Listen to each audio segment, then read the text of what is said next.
Hello everyone, my name is Shelby. Welcome back to my channel, Grace with Books. Today I'm going to be talking with you guys about some of my recent reads.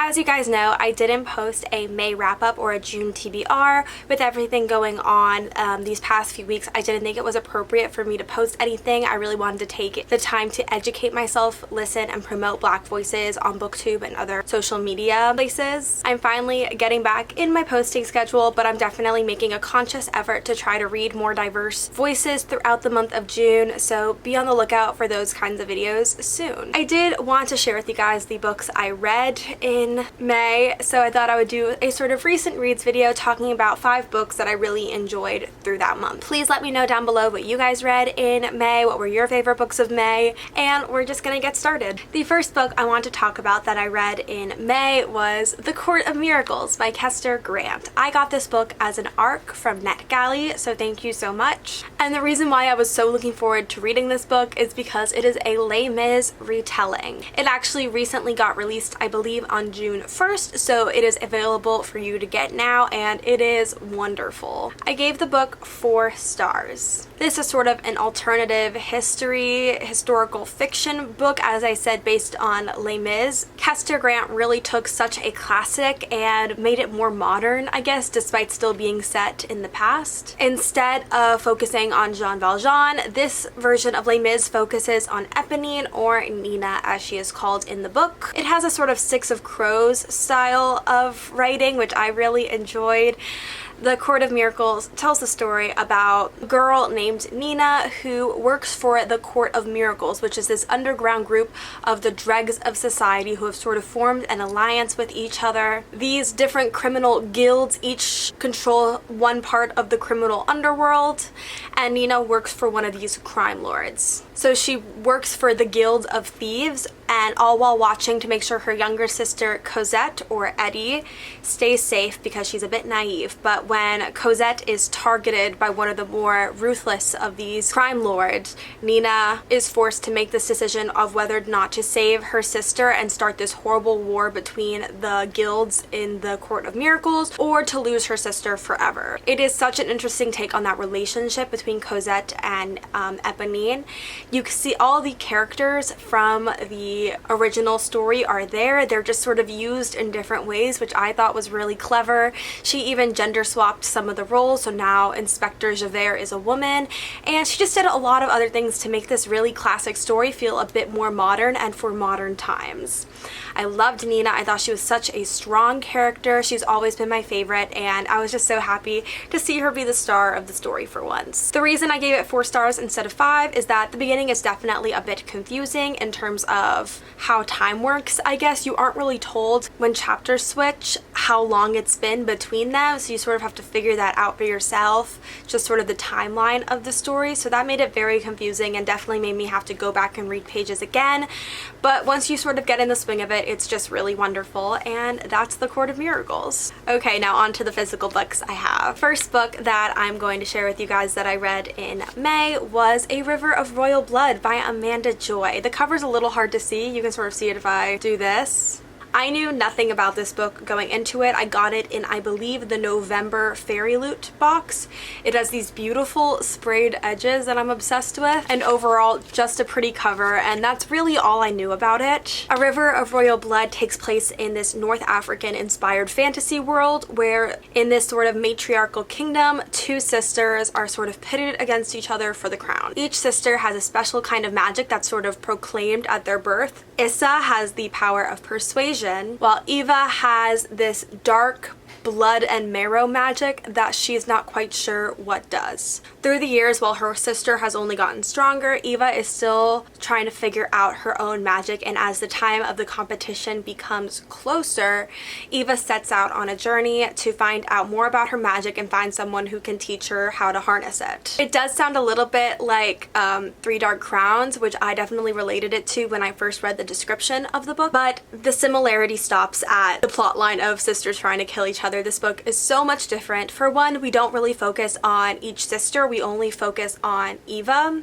I do wish we had gotten more to see of Issa. I think it would have been nicer to see both of the different sisters' perspectives and their motivations, but this book did primarily focus on one sister. I still really liked Eva. I thought she was very strong, if not a little bit timid at first, being a little scared of her power, but once she found her tutor, this ancient god named Baka, she definitely comes out of her shell a little more, and it's a really nice character development throughout the book. Everything from the magic system to the landscape was just so rich and wonderful. It's such an interesting magic system as well. Also, the hierarchy of creatures that live in this world is super interesting. You have fae, you have humans, you have gods and beasts, and it's just such an amazing fantasy world, and I'm so amazed that she fit in so much world building and also a lot of plot in a book that isn't that long.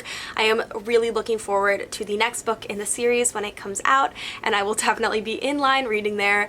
I gave this book 4 stars, and yeah, I just really enjoyed A River of Royal Blood by Amanda Joy. Sticking with the fantasy royal queendom theme I've been going with for the past month, the next book I read was Furyborn by Claire Legrand.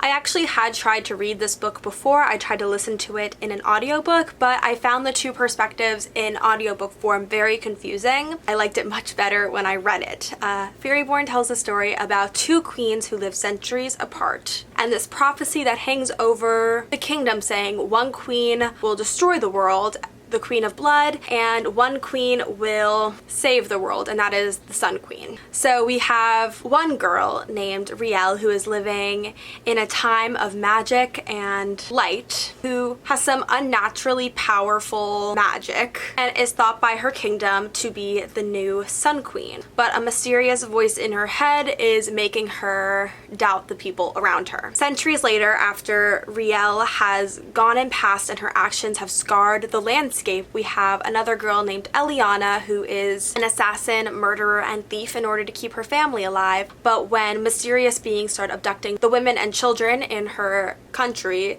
she goes off to find who is doing it and trying to stop them. While these storylines seem a little disconnected, it's really interesting how it all comes together in the end, and it's such a good story. One of my favorite line is the last line from the back of the description. It says, as Riel and Eliana fight in a cosmic war that spans millennia, their stories intersect and the shocking connections between them ultimately determine the fate of their world and each other. So I didn't explain it that well, but I highly recommend you go check it out on Goodreads. I gave it 4.5 stars, and it was just such a fantastical adventure. The world was so interesting. I love the 2 different timelines that we get to see of this world, and it's just really fantastical and definitely a good escape from reality. Next up in my recent reads, I read Escaping from Houdini by Carrie Maniscalco, which is the 3rd book in the Stalking Jack the Ripper series. This is a historical fiction book telling the story of a girl named Audrey Rose Wadsworth who is studying to be a forensic scientist, which is something completely unheard of women of that time. Her and her trusty companion Thomas Cresswell are often put in impossible situations where they are forced to solve impossible murders. The first book being Stalking Jack the Ripper, the second one being Hunting Prince Dracula, and then finally Escaping from Houdini. This book takes place on a ship that is taking them from London to New York. On this ship, however, there have been a series of ghastly murders that seem to be linked to the carnival entertainment that is taking place every night. So Audrey is forced to go undercover to find out what the true intentions of this circus are and how to stop the murders before it's too late. One thing I really love about this series is Audrey herself's development throughout the books.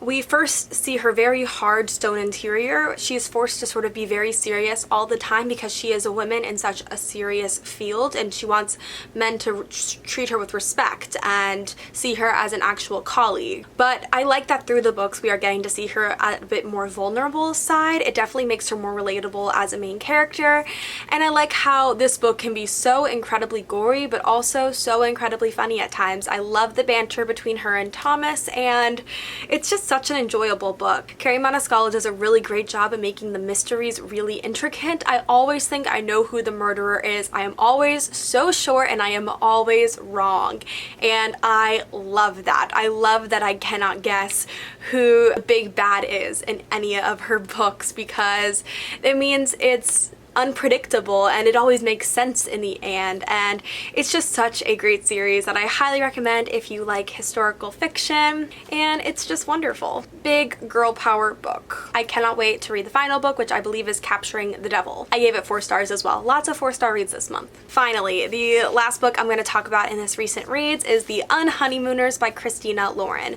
This is my first ever Christina Lauren book. I'd heard some mixed reviews on The Unhoneymooners, but finally Chandler Ainsley's review encouraged me to pick it up, and I am so happy that I did. I loved the premise that it is these 2 enemies being forced to go on their siblings' honeymoon together. We slowly see them start to open up to each other, and it's just this whole book full of crazy coincidences and unbelievable situations they are thrust in, but it just makes it very much a rom-com kind of book. I like that the book wasn't rushed, but it also didn't seem to drag on. It was a really good pace for the kind of story that it is. The character development, I believe, was realistic in the way it was portrayed and not too far-fetched. And overall, I just had a blast with this story. I really liked the characters, and I just overall was really happy with this. I understand where people have their criticisms of the book, but I don't know. I just love a good enemies to lovers, and it made me so happy. And those were the 5 books that I read this month.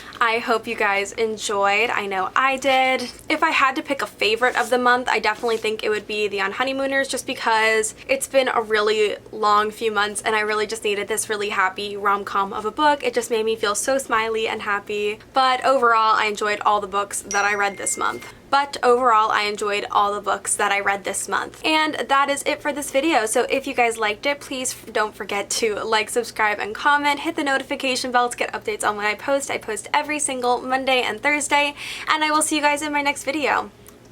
Bye!